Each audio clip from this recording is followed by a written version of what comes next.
Hello and welcome to the Womxn Show. I'm Leshme de Bruyn, and today we are speaking about two of my favorite topics, hair and entrepreneurship. After the break, we're going to be speaking to two amazing women who started mixing ingredients in their kitchen to make hair products that have now become their business. But before that, we know that hair is a very political issue. And so we are going to have a look at a short video that outlines some of the challenges, issues, and protests that have arisen around hair over the past few years. Let's have a look.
My opinion about the Click saga is that they were right to be reprimanded and to be shut down, because only then would they know that what they did was wrong.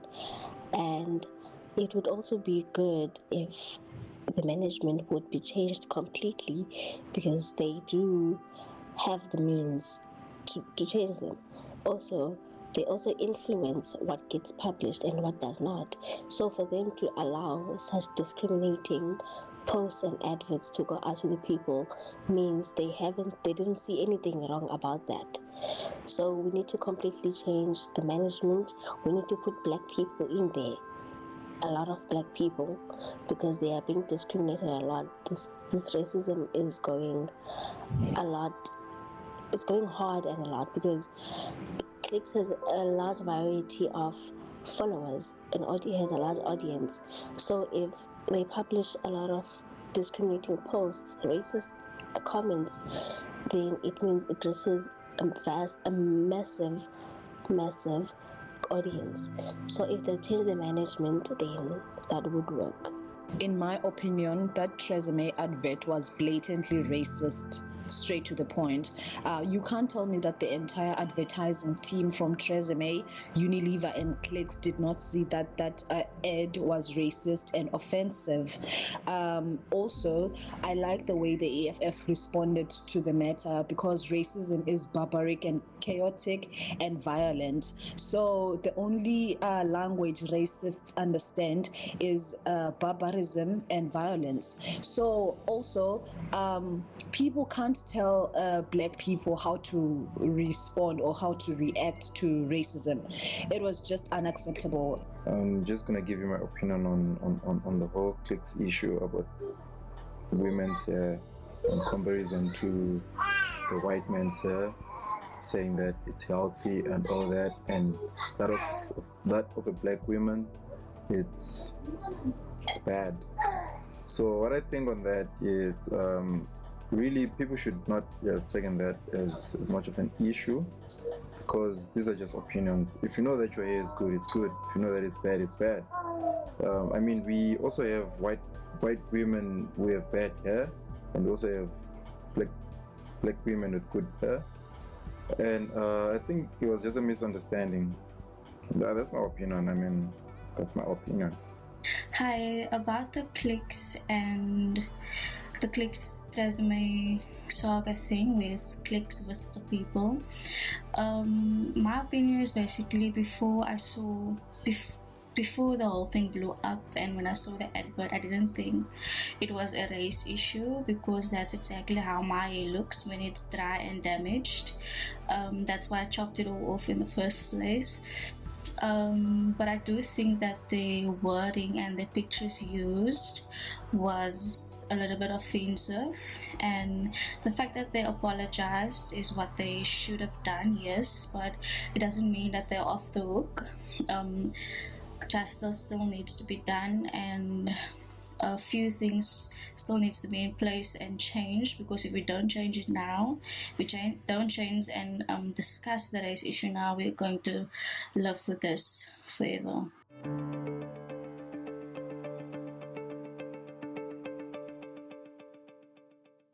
That was a short video looking at the challenges and protests that we've seen around here in South Africa over the past few years.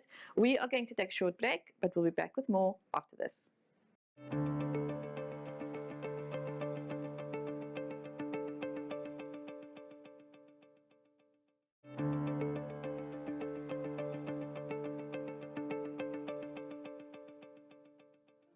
Welcome back. You're still watching The Womxn Show, and we are speaking about two of my favorite topics today, which is hair and female entrepreneurship. And joining me in studio are two amazing women who have literally created and cooked up their own hair products.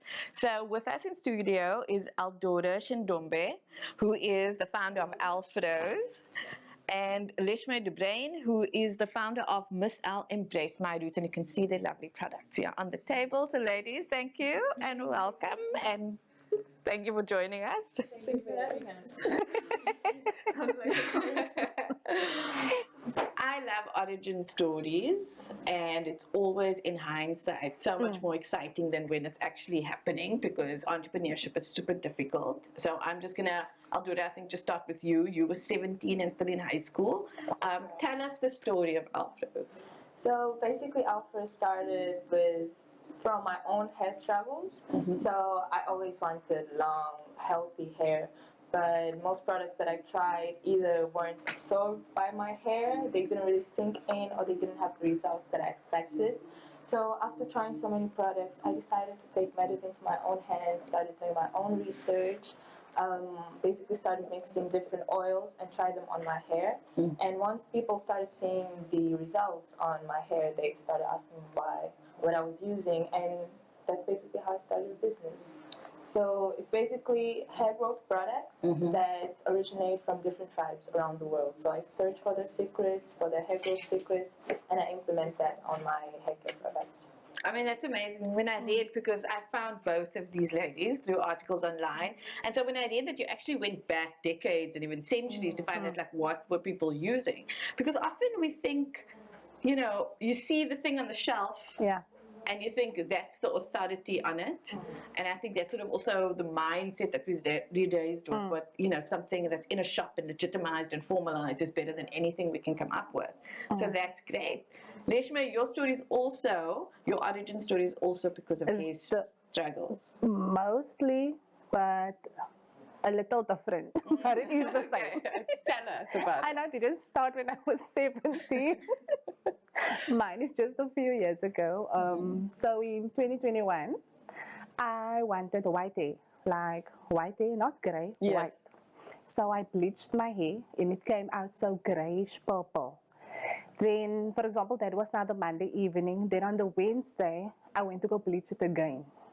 And as I was now rinsing that bleach off, like stacks and stacks of hair was like coming out, and my hair was longer than this. It was like, that time. And it was just like coming out. So I just went and took a scissor and I started to cut the hair. So I started to cut it straight, and then it was like this little. I don't know if I wanted to cry or what, because I'm the one that is actually to blame. So the next day, I dyed my hair black again. And then I went to my... So was it white? It was, no. Okay, It didn't even come white. It was still so grayish, purple. It didn't even come out white. And then the next time I was now dyed it black again. And I went to my mother's medicine cabinet. Then I took like olive oil, coconut oil. Now I don't remember the other oil, but that was my concoction that I was using. up until it was like this big, up until I could put braids in. Okay, wow. And then I also braid my own hair. And then I braid my hair. And then that concoction, except now for the coconut oil, but only the oils that I mixed, that became my own hairspray. Yes. So then I just sprayed that on, and then like a few weeks into using that, I started to see like the texture change, and also there was hair growth. And then that was February. So through the year I was now using that. And then by December I like started to Google like how to make my own hair growth products, and I watched a lot of YouTube videos. And That's always the start. and then that was now the next year, like few months into the following year, into last year, I distributed like 5 bottles. Like it's the same container I still have now. And my friends and family, but they also have different hair types. So it was like straight hair, my type of hair, people with even smaller little hair.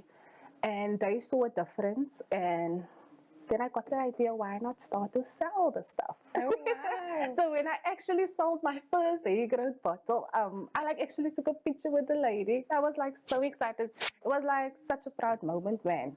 Like something I created and now somebody's like purchasing it. Yeah. It was like, I don't know. Oh, I can feel So that warmth wild. as you like describing it. And today I have actually 9 products, but I have only a few here. I also cater for men though. Okay. Yes, for the beard. Oh, I see I have there. the beard wash Yes. and the beard oil. And the new product I have is the hairline booster. Most people don't have edges. So yeah, I'm catering now for them as well. These are like such amazing stories. I want to ask, so before this process, sort of, right? So there was a prompt, there were issues with your own hair, and you created the product to solve a problem, right? To solve a personal problem, and then it grew out from there. And either of you considered entrepreneurship before then? Not really. So before starting Alfros, I just had in mind, okay, I have to study, I have to go to university, get a degree, and then work for somebody else. So it basically happened all of a sudden. Once I noticed that there were other people facing the same problems that I was facing, and I noticed that there was a need for the product, because people walked up to me and they said, okay, your hair looks full, your hair looks healthy, it's growing so much, what are you using? That's when I thought, okay, I can start a business. I can actually grow a business out of this, or look for solutions to solve this current problem. But before that, not really. I just had what was said to me: you have to study, you have to go to university, you have to work for somebody else.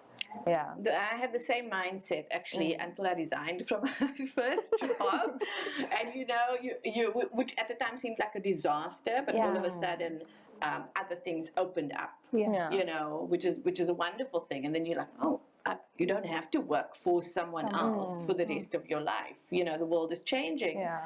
Leshme, what about you? Basically, when I started, I was full-time employed. Okay. And as I said, it was just the hair growth oil, so that was like my side hustle. But when I became unemployed in last year, May, it became my full-time job, and that time I was still the breadwinner though.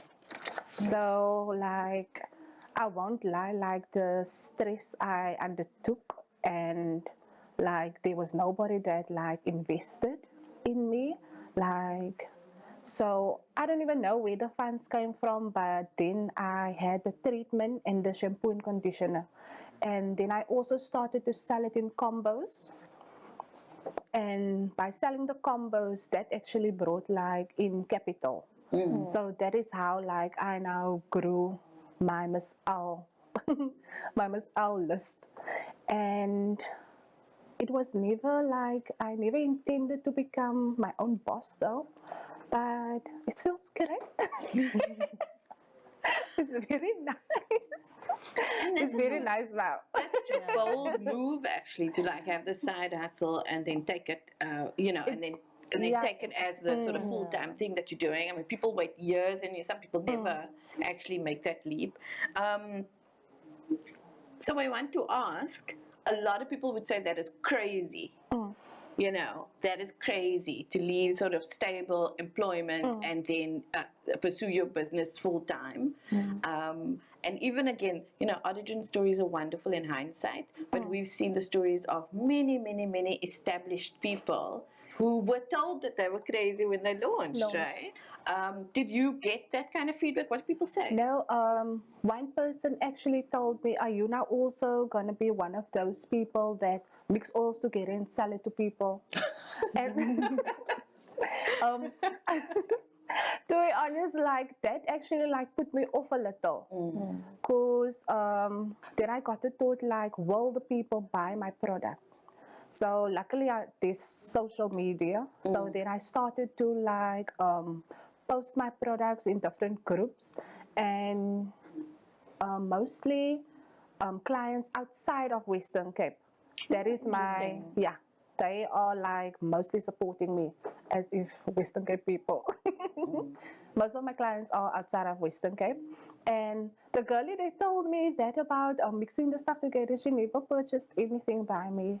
But they didn't get me down. I got like support from strangers. I mean, look, this is a thing, right? We see the memes on social media all the time about support and how to support close friends and family who were starting businesses, and then sort of a calling out that oftentimes support doesn't come from within your close networks, which is hard and which is difficult. Aldora, I want to ask, what was the response to you? And you've got a few years under your belt now. What have been the responses, and were there any negative responses or challenges that you faced? From my side, I think being so young, at least for my family, they've always supported me from the get-go, because I was able to show them my vision. And I basically, when I started it, I sent a picture to my parents, and they were really proud. They literally had my back from the get-go, and it's like seeing your daughter at 17 starting something on her own. They were very supportive about that. So from the people around me, not so much. So I think from others, when you show them the result, they are more likely to buy it. So it's not like I'm coming to you with a product that you've never seen before and you also don't know the results. When I'm actually able to show you the pictures from my before and after, you believe it more. So that was actually easier from my side. Yeah. That's a great. You know, when I spoke to Leshme, I was talking about what is the name of the series, the TV series now?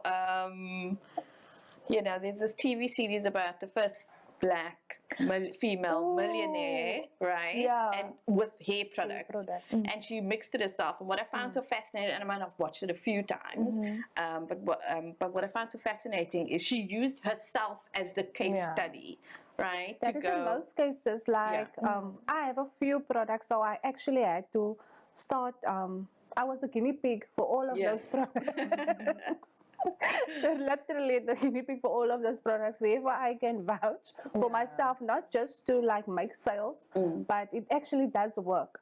But then I got clever. I like asked different people then to start using it. So then they could now, from a different perspective, was now tell me the opinion regarding a certain product. Which is market research. And I mean, one of the things we like to do when we come onto the Womxn Show is also legitimize processes, because often if you are starting a business from your home, and I think especially with women, they're starting their business at home, you don't have like that big fancy business lingo, but you are doing the same things. That is standard market research, right? So you go and people test your products and you get feedback.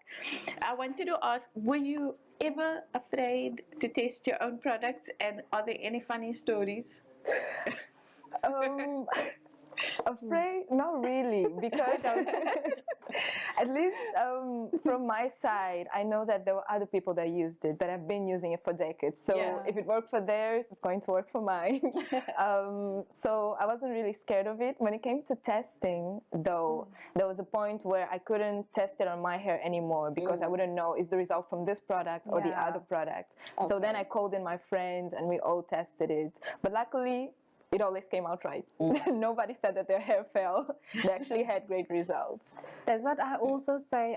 Currently, it is just like positive feedback. There isn't like somebody that said, no, this didn't work on my head, this didn't work. And I also give some people a time frame. Like, but then I also mentioned that your hair and my hair is not the same. So with your hair, it can work within 2 weeks, but then mine takes 12 weeks. But it does work. It actually do work. And then the olive oil also, and the coconut oil. That and is so like also my, sort of my main natural, right? ingredient is the olive oil. Not in And most I grew up with my mom putting olive oil like on my hair when it's dry, right? And so before there was silicone and like all of those things.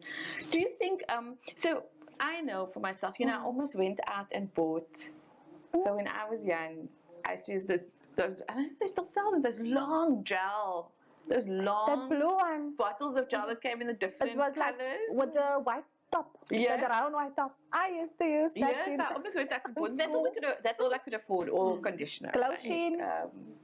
That's the name, I think. Glow Sheen or something. Gosh, I don't even remember. And so, but there wasn't much out there.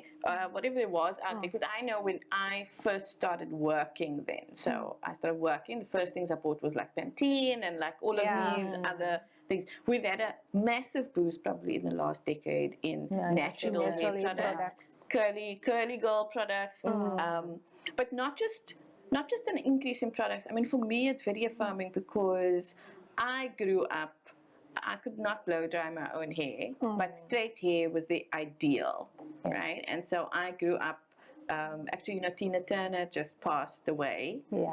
And I grew up being called Tina Turner. So it was like this whole thing. And so there's more acceptance now. In fact, people love the curls.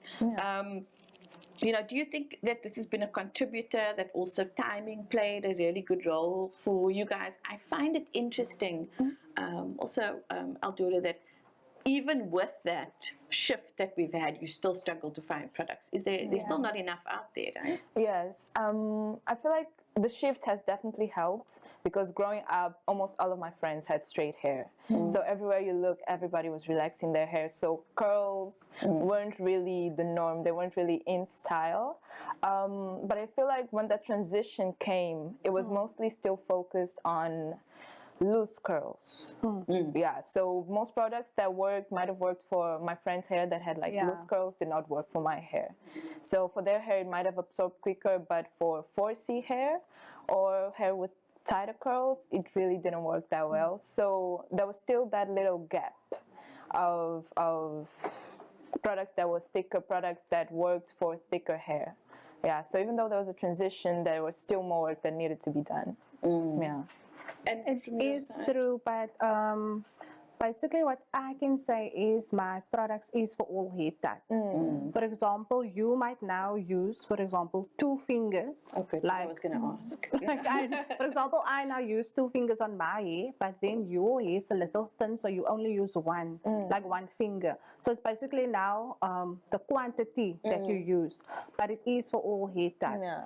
And most of my clients have straight hair. They blow dry hair. Therefore, I got the serum. It's almost like the silicone we used to. Yes. Therefore, most of them will purchase then the serum as well.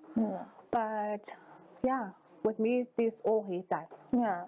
So with Alfros as well, so we just included a broader range. Yeah. So it's like if you have tighter curls, it works for you. If you have looser curls, it also works for you.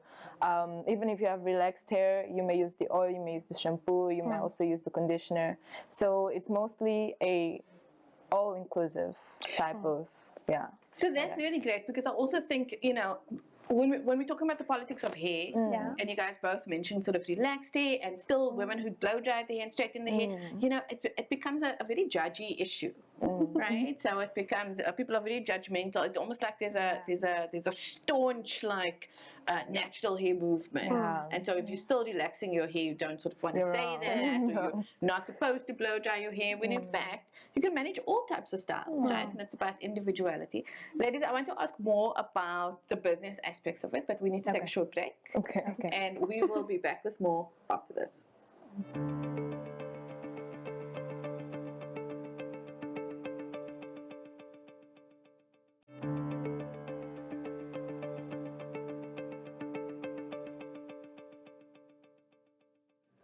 Welcome back. You're still watching the Womxn Show, and we are speaking about hair products and entrepreneurship. And still with me in studio is Leshme de Bruyn, the founder of Miss Al Embrace My Roots hair products, and Aldora Chindombe, who is the founder of Alfros. And so we've been just speaking about the hair journeys, the origin stories, how, you know, they tried to solve their own hair problems by creating these products and then started businesses. And it's so amazing. I want to go into the business side of things a little bit. You know, Leshme, you mentioned very little support. You know, and this is a thing with female entrepreneurs, and especially Black female entrepreneurs. Now, you know, statistics are showing, and these are international statistics, not local, but I keep seeing the statistic come up also on social media that says Black female entrepreneurs are the fastest growing entrepreneurial group, but only have access to 0.2% funding, venture capital funding. And so I did want to ask the two of you about, you know, funding. Has this come up? Have there been challenges? Have there been opportunities? What does that landscape look like? Do you want to go first? Okay. Have you tried? You know, sometimes we wait a while before we try to apply for something. And I will say, I find with a lot of women, we struggle to get to the point to apply for something because we feel like we need to have achieved a certain amount of success or sales or whatever before we apply for something, either for jobs or, you know, for funding or whatever. You know, what's your thoughts, I think, and experience around looking for funding? Basically, the funding that I now got was basically by selling my own stuff. So then I just generated it back into Miss Al. And that is now how I saw now the income and expenditure that I have. And now recently, I've also got now a client, Cosmetic Connection. They now also have my products, and I also registered. So by next week, my products will then be on Take a Lot as well. Oh, yeah. So that will give me that boost in sales. So yeah. That is so exciting. For me, being a student, my only source of funding would have to be my parents. So I showed them the vision, they invested in it, but I didn't have to ask the money consistently. So once I sold those products, just like you said, you invested right back into the business, and then you basically make the business self-sustainable. I guess that's the word. That is the word, And you're also learning you're learning as you go, you're learning about, and again, just coming to the lingo, like profit and loss and your statements and your, you know, the steps that you need to take towards professionalizing. Is there a bigger goal or vision, or have you thought about, like, you know, this is something that could go really huge, maybe one day it'll get investors, maybe one day it'll be in every store in South Africa or the world? Do you have like thoughts like that? I think definitely, especially seeing what the business has accomplished until now.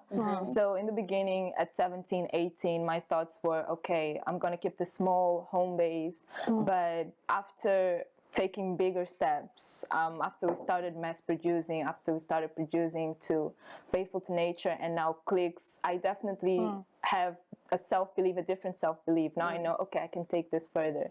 I can take this higher. So making it international is definitely our goal. Putting it on bigger platforms so that other people would have access to it. Other people could basically also solve their hair issues or have the opportunity to get their hands on the product is definitely one of our goals. I love that. That is correct. Like, for example, a few months ago, I was like asked the same question, and my answer was to have it on shelves of other store, like major stores, or to have it even online on that major stores. And for example, like I would love my own store itself, our store. And like I can click now, like literally now one of those boxes, it is now going to be, or it is actually now online on one of those retail stores. So now we're just going forward and hope it will make to the store itself, my own store. And so it is basically also, I think, not a lot of people knows about these products. Yet. For example, like yes, like I don't know if some of my clients are like shellfish, like you would buy, but then you won't tell her you bought this because you alone wanted long hair. You know why do they do that? You must tell. You want to keep Tell. the secret? Yeah. You know, one of the things we speak about often when women come onto the show, so women, female entrepreneurs, or even coaches who work with female entrepreneurs, right? The topic that always comes up is like self-confidence or lack of self-confidence, things like imposter syndrome. And Leshme, you said before the break, someone came to you and said, are you also going to be one of those people that mix stuff and sell it? And often it's that, you know. So I call it, I read in a book one day, it's called, what is it? There was a syndrome. There's the sort of like the who am I to syndrome. Yeah. So who am I to like do these things or be an entrepreneur or sell products online or even have a website? And I find that this also inhibits a lot of women in their marketing because we are afraid to sort of show too much. We become accused of bragging or thinking you know, we think we're so great now once it launched. And I'm just saying things that women often say that they experience. And so we are speaking to other women out there, many of whom have ideas or want to take a step, but are too afraid or think, you know, I could never do something like that. Did you experience self-doubt? Did you experience sort of imposter syndrome? I mean, I'm thinking even, you know, as you're approaching the stores now and you're going to the big stores and you worry about what these big brands might think of you, you know, do these things come up? Yes, because one lady actually told me, what makes your product so special? I can most just go to Clicks and buy it. And till today, I didn't know what to tell that person. I just said, I'm not forcing you to buy my products. It's really up to you. The only thing I can do is send you the results, and the price list is really up to you. And she actually didn't buy by me, but it's fine. I got a lot of more people that bought after her by me, so it's fine. So I don't know. The thing is, as a woman, why do we have that that we always like to break each other down, man? Like almost, I don't want to see you doing better than me. If we get rid of that, maybe then all our businesses will start to grow and expand. Yeah, I totally get it. And I have to say, it's like I've loved, even just this month, because they've just met. So I've loved watching sort of the supportive vibe. And Aldora, when I sent you her details yesterday, you replied and you were like amazing. so excited, right? So that's lovely. Yeah. What about you? Do you experience anything like imposter syndrome, self-doubt sometimes as you go? At first, I would have to say yes, because it's just that thing of you kind of have no reference. So at least in the business industry, there are very few women that you can look up to and say, okay, she did it, so I can do it too. So it's basically you're walking without guidance. You basically have to follow your instinct. Of course, you can do some research, but it would be much easier if there were more women doing it, making it to the big stores, making it to the big retail stores, especially at our age. If we had that reference, it would be much easier. So there was a little bit of self-doubt, like, can I do this? But as time went by, as we started reaching new levels, I started believing more in myself.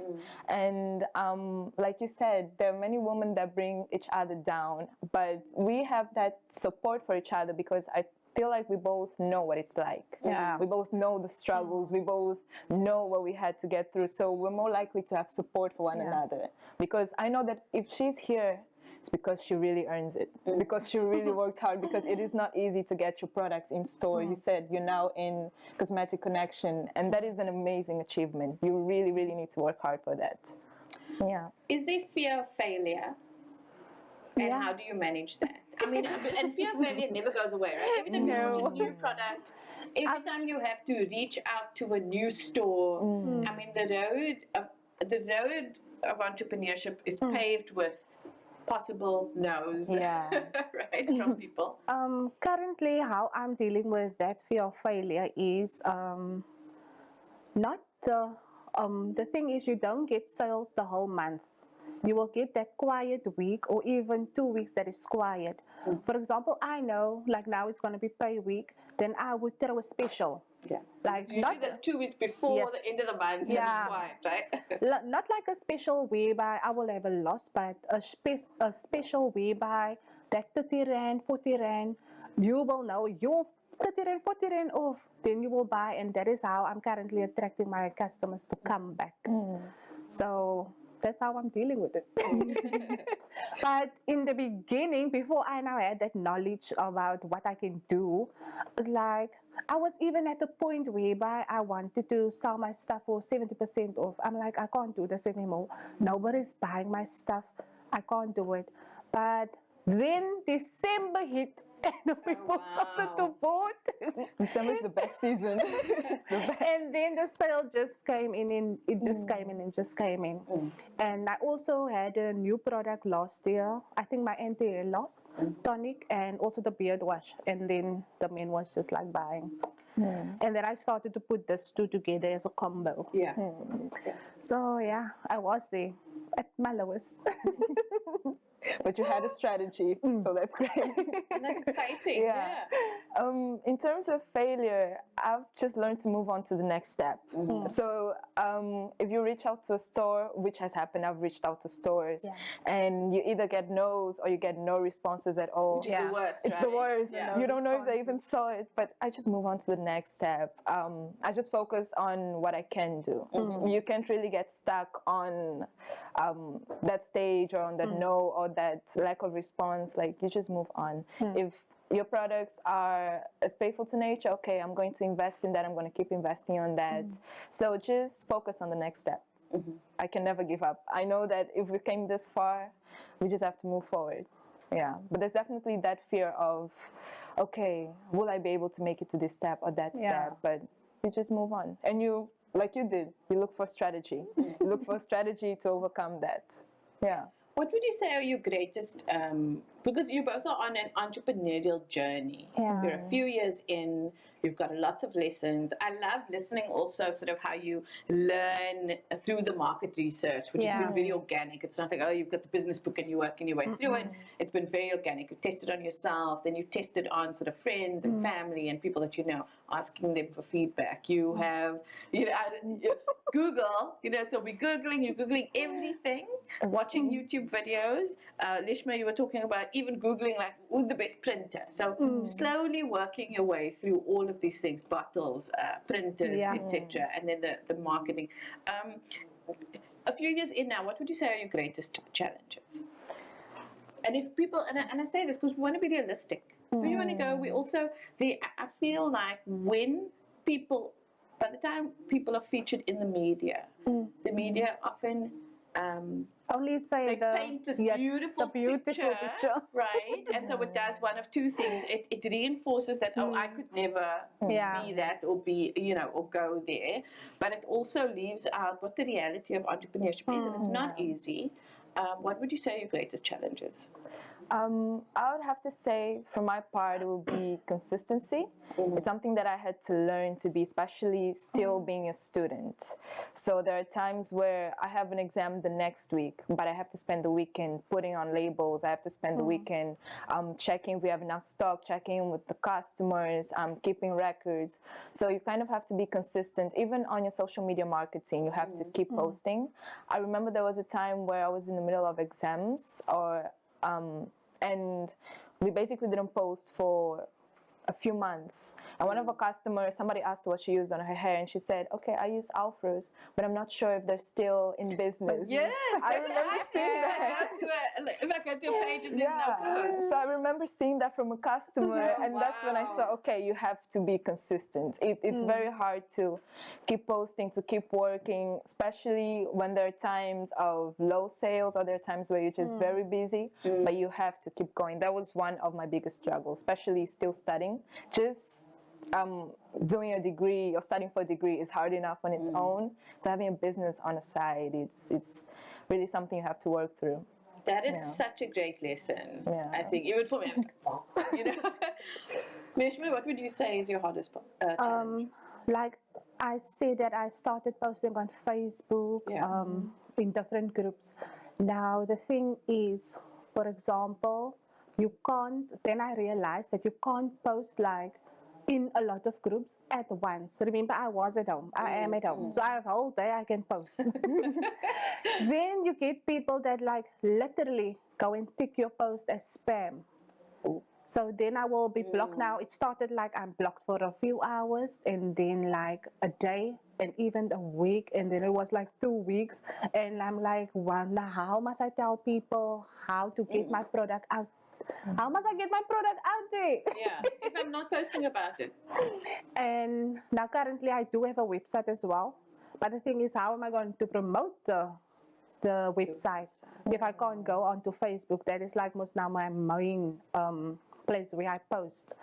But then I got hold of radio station, and as soon as that interview hit, then a lot of people started to contacting me, and then afterwards I like ask friends if they don't want to post on their social media. So for example, if I'm now blocked now for this week, then you can at least go and post for me. So my challenges was basically just not getting the word out there. But I made a plan to get it out. But as I said earlier on, I don't think a lot of people still know Miss Al. Although I am promoting it like literally every single day. Because if I'm not going to promote it, who's going to promote it? And those friends don't even promote it anymore. And also it's a difficult thing, right? So you're speaking and it's such a difficult thing. Okay, so first let me say that marketing is extremely hard. I'm a communications person and I struggle with my own social media, right? So it's difficult. It really is. It needs to be consistent. It needs to be daily. And then there's a pressure of nobody feels like they're a writer, and so we have to do it in a professional way.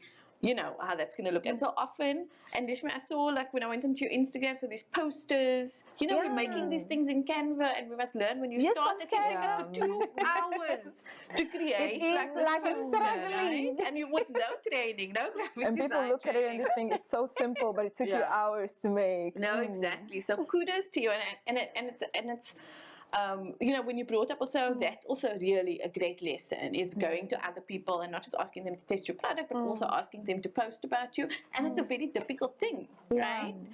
It's more difficult like than to asking ask them that to use your person. product. It do is very something for difficult. me. If I would always ask, if you have daughter, please put on my poster on your status. That's what I do. If you have daughter. Because some people will tell you, I don't have daughter. Or things like that, man. Or you don't buy me daughter. Yeah. And so I think maybe what I can also highlight for people out there is that when we think about investing, right, we think primarily around funding, right? So when we all the articles that you would read, I'm sure if you go and Google investing, I Google that a lot, what comes up is all these different articles with funding, but there are so many different ways that people could invest, and maybe that could be a next question actually. So one is, you know, post about us, tell us, not just testimonials from our customers, because that's part of your professional marketing, but how can people who are close to you, what are easy ways that they could help? I think posting, definitely. Like we already mentioned, because a word of mouth, if you use it, tell somebody else, okay, I used Alfros and that's why my hair is so full, that's why my hair is so big. So that also helps, because marketing or paid marketing might be effective sometimes, but it is easier for you to believe somebody that you already know. So if I go to my sister and I tell her, oh, I used product X and it was very good, she is 100 times more likely to buy it than if she just saw ad on Instagram. So posting and word of mouth, and just tell people about it. That is also true. For example, if I go out for the night and they say, "Oh, I love your hair." I don't know what people like to touch your hair. Oh, I love your hair. I said, "Yes, I use my own products. I make and sell my own products," and that's how they take my number. I do that now lately. And I mean, look, I do.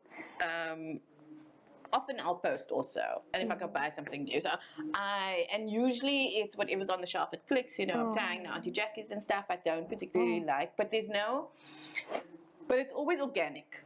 So if I try something and it worked, so I will post even with the product saying, hey guys, hey other guys with curly hair, like these products work, but I'm gonna commit to trying these products and then letting you guys know how it works.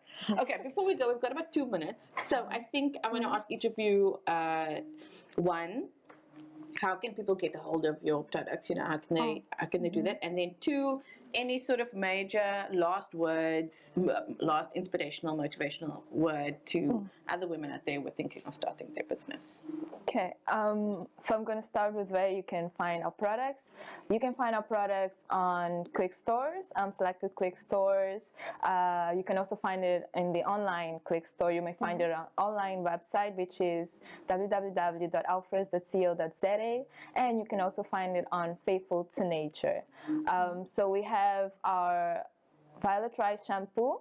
It's inspired by the Womxn tribe in China. They're also known as the woman with longest hair in the world. They use rice water as their secret because it has amino acids and vitamins that help strengthen your hair and help it grow.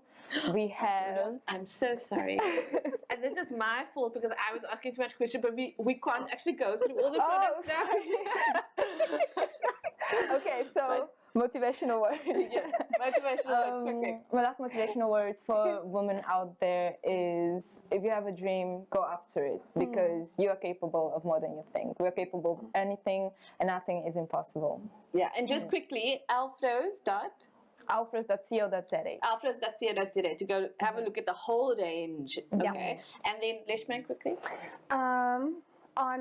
I have a Facebook page, Insta page, that will be just Miss Al Embrace My Roots, and the products also available at Cosmetic Connection, and by next week it will be available on Take a Lot. Yay!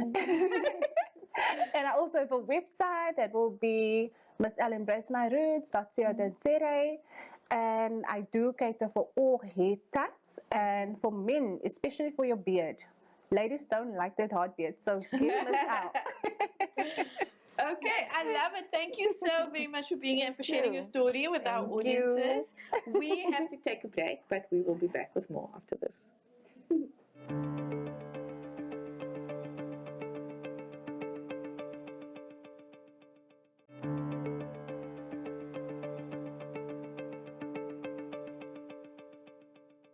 Welcome back. You're still watching The Womxn Show, and we've been having a great conversation about hair and entrepreneurship. Now, I think it's only right that we close off that wonderful conversation with an inspiring video celebrating our natural crowns. Let's have a look.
That was a short video celebrating beautiful hair and our natural crowns. And that brings us to the end of our hour together. Thank you for joining us. I'm Lenina Rasool. Goodbye.